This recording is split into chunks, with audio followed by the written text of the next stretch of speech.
હનુમાનજી ભગવાન શિવના અંશ અવતાર અને ભગવાન શ્રીરામના પરમ ભક્ત તરીકે જાણીતા છે. તેમનો જન્મ અંજની માતાના ગર્ભથી થયો હતો, તેથી તેઓ અંજનીપુત્ર કહેવાયા. બાળપણમાં હનુમાનજી અતિ બળવાન અને ચંચળ હતા. એક વખત તેમણે ઉગતા સૂર્યને ફળ સમજી તેને પકડવા આકાશમાં ઉછાળો માર્યો. આથી દેવતાઓ ચકિત થઈ ગયા. ઇન્દ્રદેવે તેમની શક્તિ રોકવા માટે વજ્ર પ્રહાર કર્યો, પરંતુ પવનદેવની પ્રાર્થનાથી હનુમાનજી ફરીથી શક્તિ પ્રાપ્ત કરી.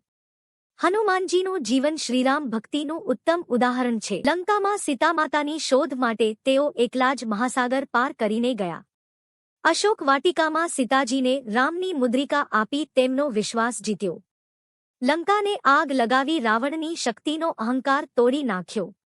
યુદ્ધ દરમિયાન લક્ષ્મણજીને શક્તિ આપવા માટે સંજીવની બૂટી લાવવા તેઓ આખું દ્રોણાગિરી પર્વત ઉઠાવી લાવ્યા. હનુમાનજી બળ, બુદ્ધિ અને ભક્તિના પ્રતીક છે. તેઓ હંમેશા કહે છે કે દાસ્યભાવમાં જ સાચી શક્તિ છે. આજે ભક્તો હનુમાનજીની પૂજા કરીને નિર્ભયતા, શક્તિ અને ભક્તિ પ્રાપ્ત કરે છે.